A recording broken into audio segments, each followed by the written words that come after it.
올해 우리가 맞이하는 크리스마스지만 오늘 더욱 주님을 사모하게 됩니다. 그 이유는 최근에 우리 사회가 매우 혼란스러운 가운데 있습니다. 코로나 이후에 전 세계가 이 전염병이라는 문제에 혼란 가운데 있고, 또 지금 아시다시피 러시아와 우크라이나 전쟁, 또 이스라엘과 팔레스타인 전쟁 등 정말로 21세기에 이런 전쟁이 일어날 수 있을까 싶을 정도의 그런 상황들이 펼쳐지고 있습니다. 또 우리가 이미 알다시피 우리 국내적으로는 대통령 탄핵이라는 초유의 사태가 온 사회를 혼란 속으로 빠뜨리고 있습니다. 또 그런가 하면 생성형 AI가 나오면서 이제는 AI가 인간의 영역을 침범하고 있습니다. 단순히 그냥 검색하는 수준을 넘어서서 인간처럼 생각하고 인간처럼 판단하는 그런 세상이 우리 앞에 펼쳐지고 있습니다.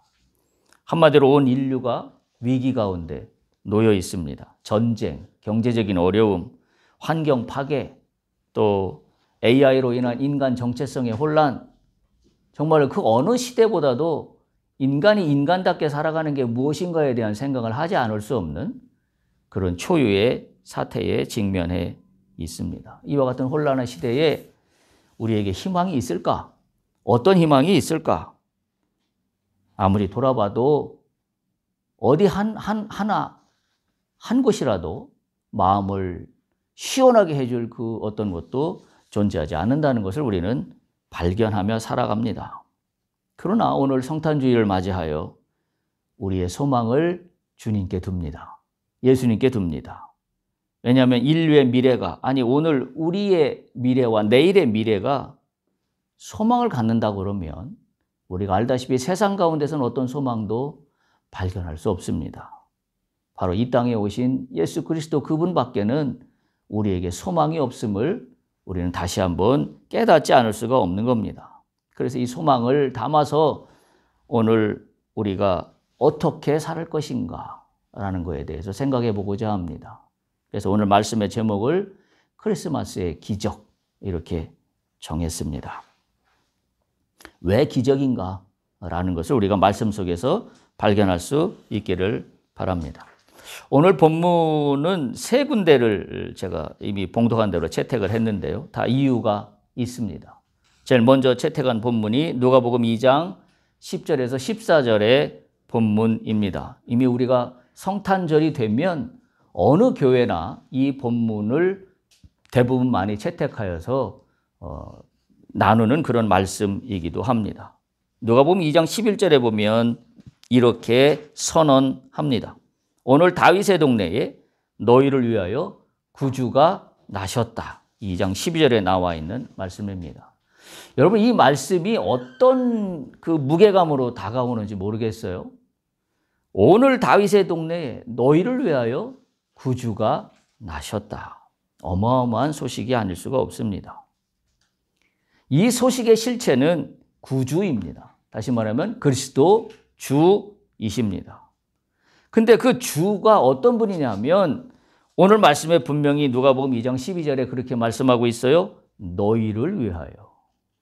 그러니까 이 주님은 역사 속에나 또는 성경의 문자 속에 존재하는 그분이 아니라 이 주님은 오늘 나를 위하여 구주가 나셨다라는 그런 말씀입니다. 누가 보면 이 소식을 전하고 있습니다. 그런데 누가복음 2장 10절에 보면 이렇게 기록하고 있어요. 천사가 이르되 무서워하지 말라. 보라 내가 온 백성에게 미칠 큰 기쁨의 좋은 소식을 너희에게 전한다. 여러분에게 기쁜 소식입니까? 아니면 우리가 교회 다니면서 배웠던 지식 속의 소식입니까? 여러분에게 좋은 소식을 축복합니다. 그리스도 예수가 나신 게 나에게 기쁜 소식이어야 합니다. 머릿속에 있는 지식의 소식이면 나하고는 아무런 상관없는 예수 그리스도입니다. 나에게 기쁜 소식이 된다는 것은 내 삶의 모든 것을 좌우할 만한 문제입니다.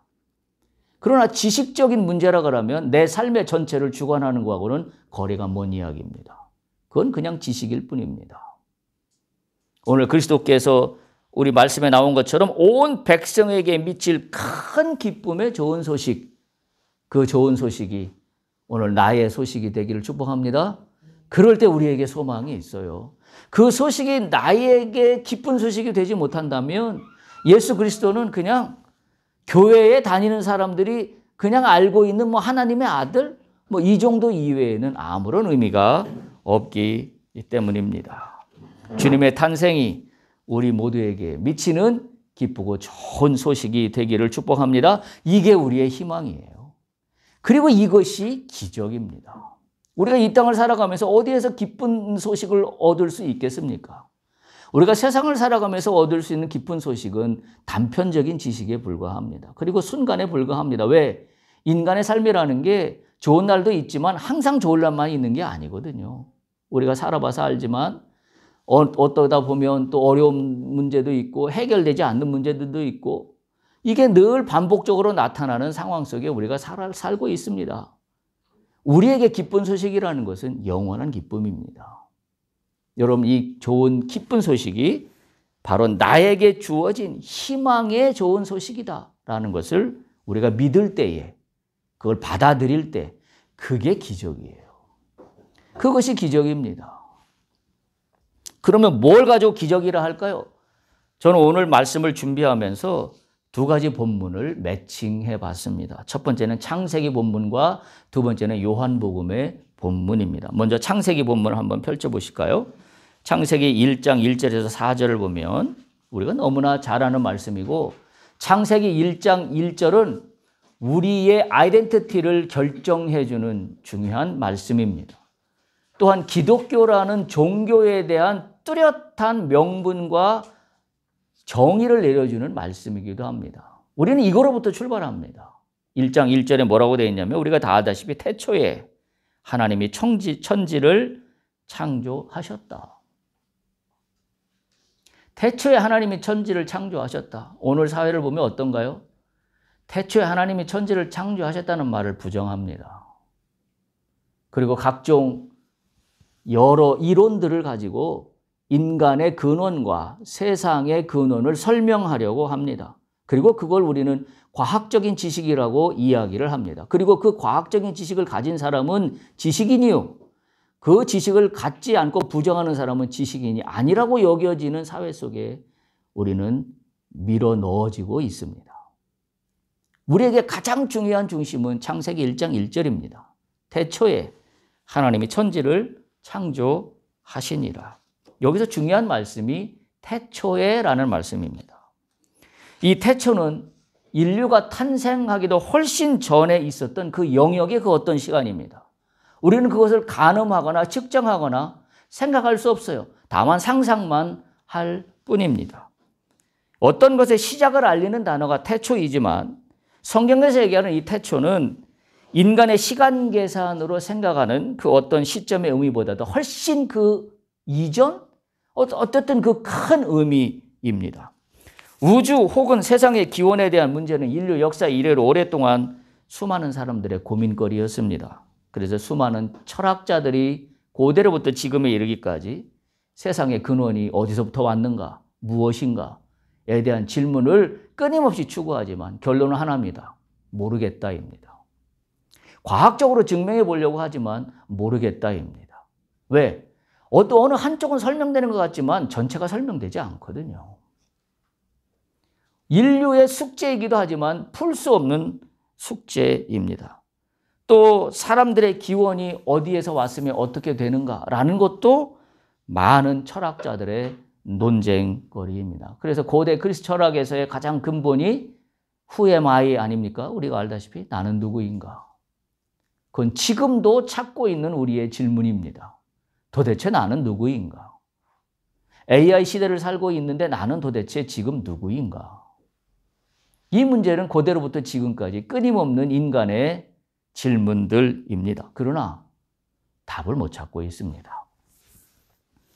오랜 시간 동안 고민하며 토론해 온 문제이지만 의견이 일치되지 않고 있습니다. 어쩌면 당연한 일입니다. 왜냐하면 사람들 어느 누구도 우주의 기원과 탄생의 그 시작을 본 사람이 아무도 없기 때문에 그렇습니다. 따라서 이 논쟁의 결말을 맺을 사람도 사람 가운데는 없습니다. 왜? 본 자가 없기 때문에. 그 모든 스토리를 알고 있는 사람이 없기 때문입니다. 그런데 성경은 이 문제를 정확히 밝히고 있습니다. 뭐라고요? 태초에 하나님께서 천지를 창조하시니라. 우리는 이 문제의 답을 알고 있는 사람들입니다. 시간과 물질이 없는 상태에서 시간과 물질이 있는 상태로 바뀌었습니다. 이게 성경이 말하는 태초에 하나님께서 천지를 창조하셨다라는 말입니다. 다른 말로 표현하면 무에서 유를 창조해 내었답니다. 인간의 사고로는 어떤 형식으로든 무에서 유를 창조해 낼 수 없습니다. 우리가 뭔가를 창출해 냈다, 창조해 냈다 할 때는 유에서 유를 창조한 겁니다. 그건 엄밀히 말해서 창조가 아니라 변조입니다. 근데 하나님께서 하신 일은 무에서 유를 창조하신 일이 태초에 있었습니다. 우리가 아는 세상은 어찌어찌 하다 보니 만들어진 그런 세상이 아니라 하나님께서 무에서 있게 하신 그런 사건입니다. 이것이 기적입니다. 이것이 기적이 아니고 무엇이겠습니까? 만일 성경의 다른 설화나 전설처럼 성경이 태초에라는 시간의 시작을 말하지 않고 아마 이렇게 말했다면 어떻게 될까요? 아주 먼 옛날 옛적에 하나님께서 천지를 창조하셨다. 아주 먼 옛날에 하나님께서 천지를 창조하셨다. 이렇게 성경이 기록했다면 어떤 일이 벌어질까요? 그거는 무에서 유를 창조한 게 아니라 이미 옛날이라는 유에서 유를 창조한 겁니다. 그래서 성경이 말하는 진리하고는 너무나 동떨어집니다. 과거의 어느 시간 속에서 천지를 창조하셨다는 것은 무에서 유를 창조한 것이 아니란 이야기입니다. 그래서 창세기 1장 1절에 태초에 하나님께서 천지를 창조하셨다는 그 시간은 우리가 측량할 수 없는 시간일 뿐만 아니라 이거는 무에서 유가 창조된 시간입니다. 따라서 이 태초라는 단어가 가리키는 바의 의미가 매우 큽니다. 자, 그런데 이 태초라는 단어가 또 등장하는 본문이 오늘 세 번째 본문으로 삼고 있는 요한복음입니다. 요한복음을 한번 펼쳐보시기 바랍니다. 요한복음 1장 1절입니다. 창세기 1장 1절과 동일하게 대조가 되는, 대칭이 되는 말씀입니다. 창세기 1장 1절에는 태초에 천지를 창조하셨느니라 되어 있습니다. 요한복음 1장 1절에는 뭐라고 되어 있습니까? 태초에 말씀이 계시니라. 태초에 천지를 창조하신 것과 태초에 말씀이 계신 것은 동일선상에 있습니다. 이게 태초에 일어난 일입니다. 창세기를 시작하며 태초에와 요한복음의 시작에서의 태초가 여러분에게 가슴이 벅차올라야 합니다. 내가 알지도 못하는 그 언급의 시간, 시간 이전 어떤 시간 속에 하나님께서 무에서 유를 창조하셨을 뿐만 아니라 그때 말씀이 계셨다. 이게 성경이 우리에게 전하고 있는 진리입니다. 태초에 어마어마한 일이 있었던 겁니다. 나는 이것을 알지 못했지만 모든 세계를 결정짓는 어마어마한 일이 하나님의 섭리 속에 태초에 있었습니다. 그 태초에 있었던 일은 천지를 창조하시는 일이었고 또 하나는 말씀이 계셨습니다.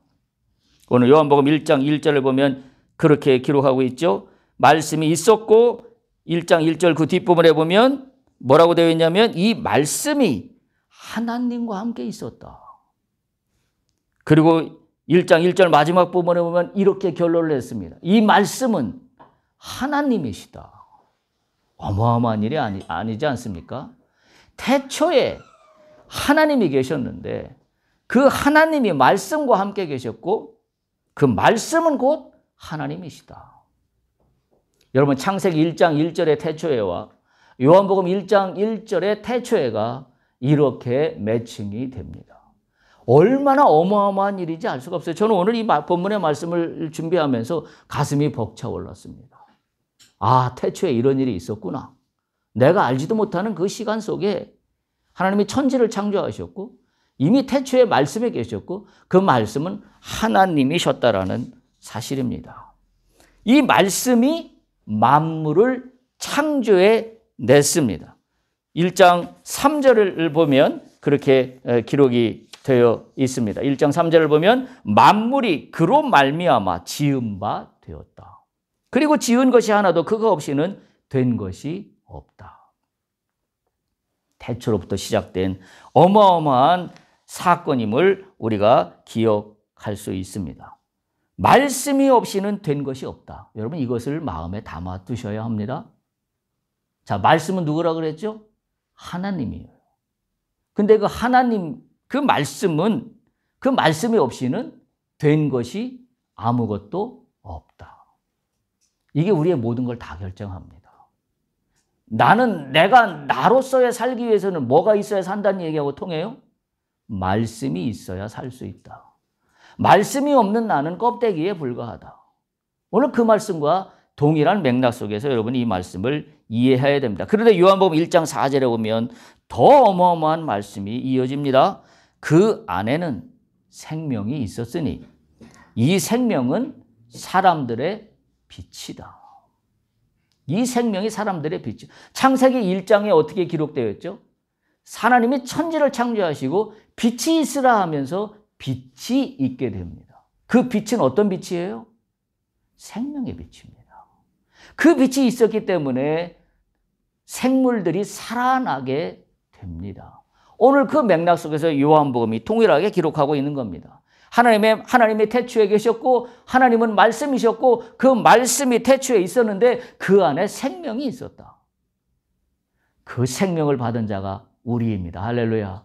우리가 이걸 믿음으로 받아야 합니다. 나는 어떻게 생겨난 사람인가? 태초에 하나님의 말씀으로 오늘 나 되게 하신 어마어마한 사건이다. 이게 기적입니다. 이게 기적이 아니고 뭐가 있겠습니까? 자, 그런데 이 생명이 태초에라는 언급의 시간 속에만 있었던 생명이 아니라는 사실입니다. 오늘 그것을 요한복음의 1장 14절에 놀랍게도 우리에게 알려주고 있습니다. 요한복음 1장 14절을 보십시오. 뭐라고 기록되어 있냐면 태초에 있었던 그 말씀이 하나님이시고 생명이 있었는데 그 말씀이 육신이 되어 우리 가운데 거하셨다. 어마어마한 말씀입니다. 놀라운 말씀입니다. 우주를 탄생시키는 태초에 하나님의 말씀이 있었는데 그곳에 생명이 있었는데 그 생명이, 그 말씀이 육신이 되어서 이 땅 가운데 내려왔다. 어마어마한 말씀입니다. 가슴이 벅차오르는 말씀입니다. 이게 예수 그리스도입니다. 말씀이 육신이 되어서 우리 가운데 거하셨습니다. 바로 예수 그리스도인 것을 말씀하고 있습니다. 자, 그런데 이 말씀이 태초에 계시니라 하는 이 계시니라는 단어는 헬라어로 보면 미완료 시제입니다. 끝난 상황이 아닙니다. 다시 말하면 무슨 의미냐면 과거로부터 계속되어 오는 동작의 반복을 이야기하고 있는 게 태초에 말씀이 계셨다라는 의미입니다. 그러니까 과거 사실로 끝난 게 아니라 현재 진행형이고 앞으로 나아가는 미래의 말씀이기도 합니다. 그러니까 인간이 살 수 있는 방도는 딱 하나밖에 없어요. 뭐로 살 수 있는 거예요? 말씀으로.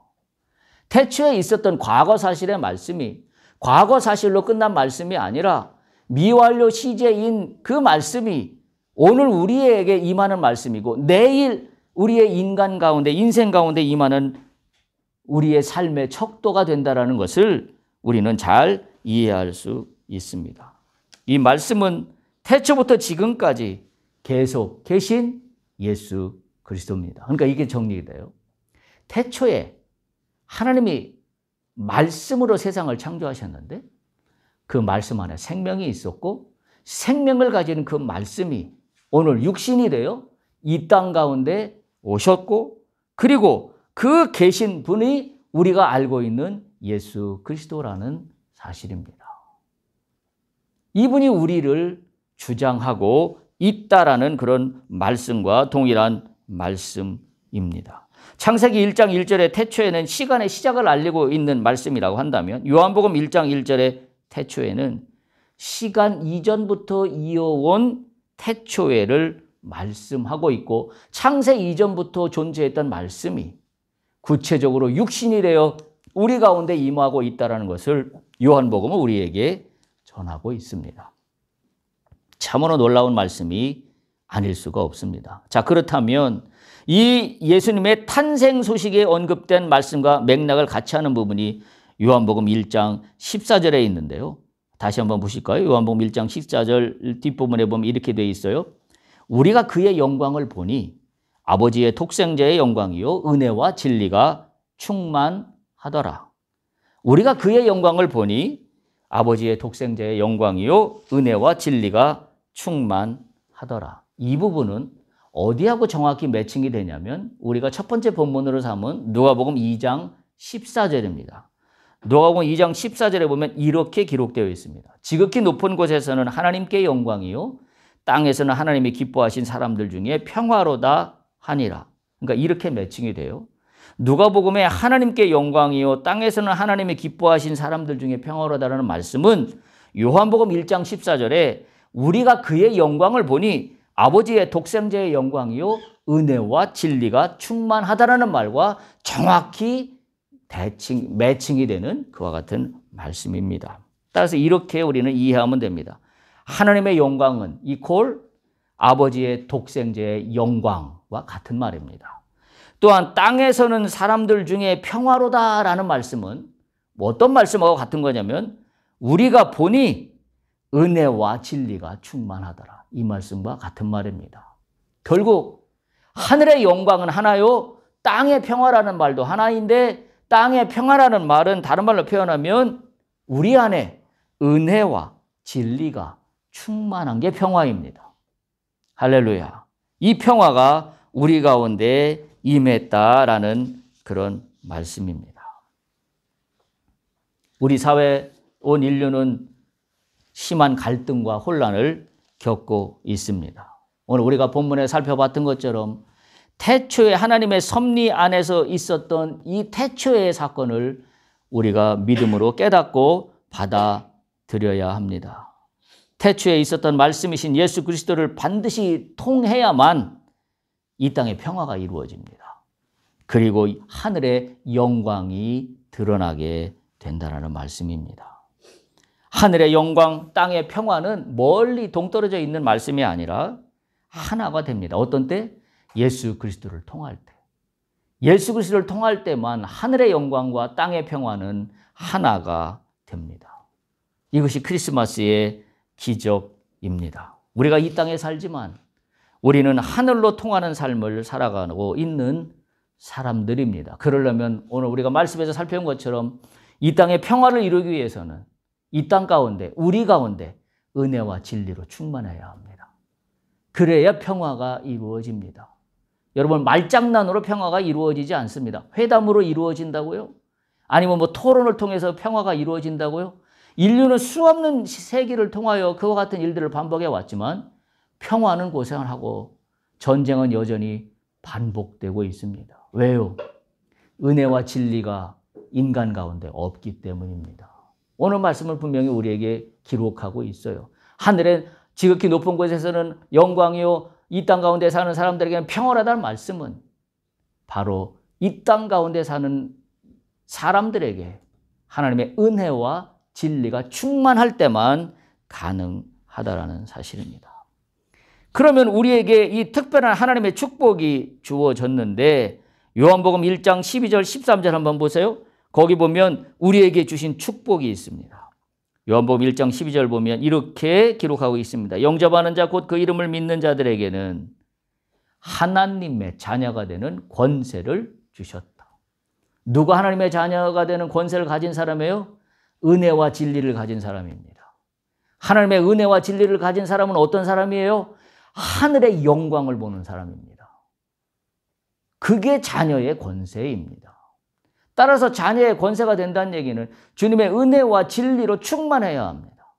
은혜와 진리로 충만하지 못한 가운데 우리가 아무리 말로 주님이 어서 오십시오 말한들 나하고 상관없는 일입니다.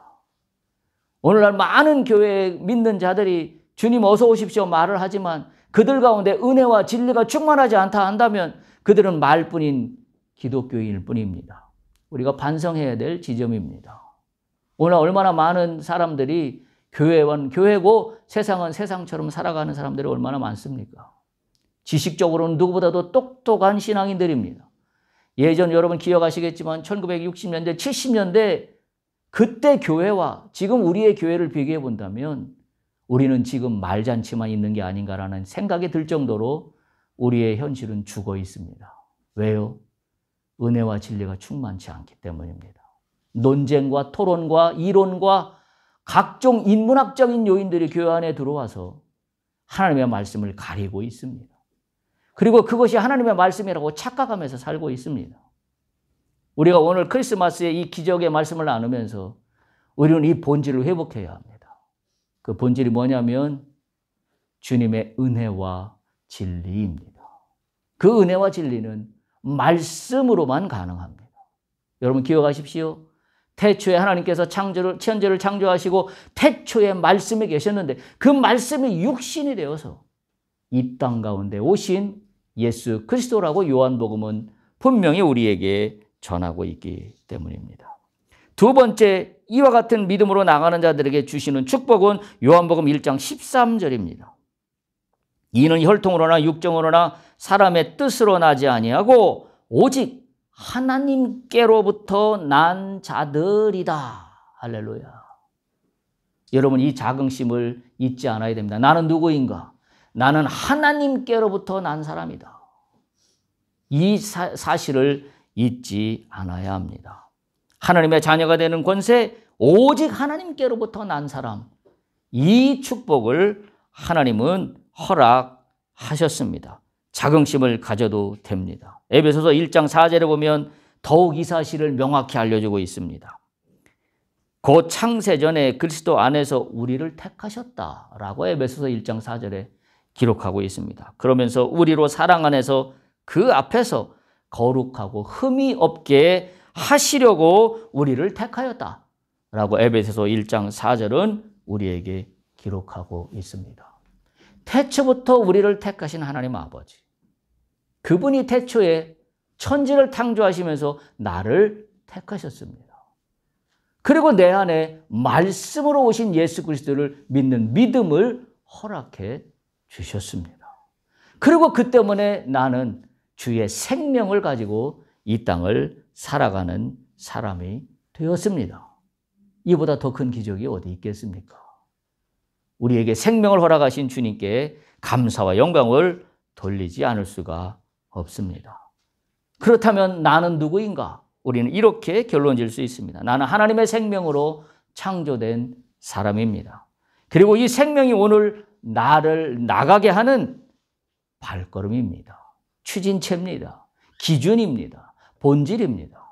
이런 고백이 우리 가운데 있어야 됩니다. 그럼 우리는 어떻게 살아야 될까요? 딱 하나로 귀결됩니다. 말씀으로 살아야 합니다.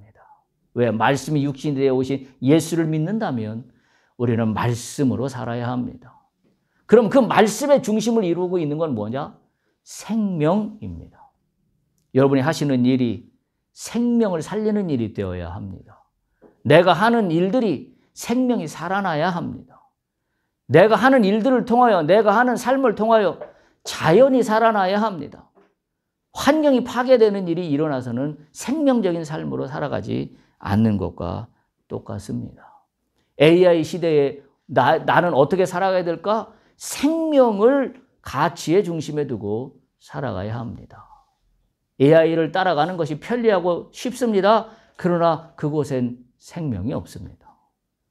오늘 21세기 이 전쟁이 혼탁하고 대통령 탄핵이라고 그러고 혼란스러운 이 사회와 또한 AI로 인한 새로운 인류에 대한 이 존재의 위협에 앞에 서서 우리는 어떤 소망을 가지고 살아가야 될까? 오직 한 가지밖에 없습니다. 크리스마스의 기적. 태초에 하느님이신 예수님이 말씀으로 이 땅에 오신 그분을 믿는 겁니다.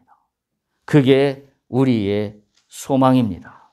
크리스마스의 이 기적이 여러분 모두의 인생에 펼쳐지기를 간절히 소망합니다. 주님의 능력 가운데 살아가는 모두가 되기를 간절히 축복합니다.